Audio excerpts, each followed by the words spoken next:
ทักทายสบายดีเด้อทุกคนมื้อนี้ลงมาไห้มาหน้าเนาะนั่งชมวิวอยู่เทียงนาหน่อย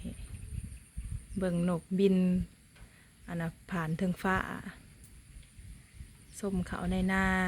เบิ่งปลาบ่อนอยู่น้องพี่น้องเอ้ยนี่นะทุกคนบรรยากาศอยู่ทงไห่ทงนาเทียงนาน้อย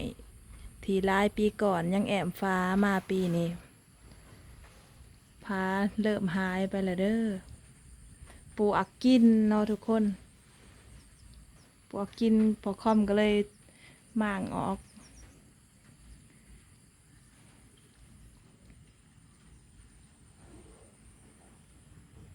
เห็นนกกระย่างขาวบินผ่านเทิงฟ้าหลายหมู่ได้แต่ว่าโทรศัพท์พบริถือไปในบรรยากาศอยู่ทงนาปีนี้เขาหน้าหวานกับพ่อได้แย่งอยู่เนาะทุกคนกับบ่งามแห้งแล้วกับบ่ขี้ร้ายจนเกินไปปานกลางนะ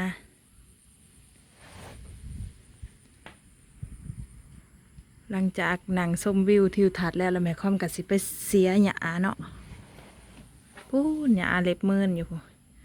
แจหัวนะเห็นบ่ผ่ากกกหางใหญ่ไปเด้เมื่อวานนี่ก็ลงมาลกหญ้าพี่หมอบหญ้าเล็บมืนก็ได้กองหนึ่งอันนี้นะทุกคนแนมไปก็สิเห็นกองเขียวๆหั่นเนาะมื้อนี้ก็สิสืบต่อลกลงไปทางพูนแหละทางผ่ากกหางลงไปผู้ตามที่แม่ค่อมว่าเนาะก็คิดฮอดคิดถึง FC ทุกคู่ทุกคนคือเก่าเด้อ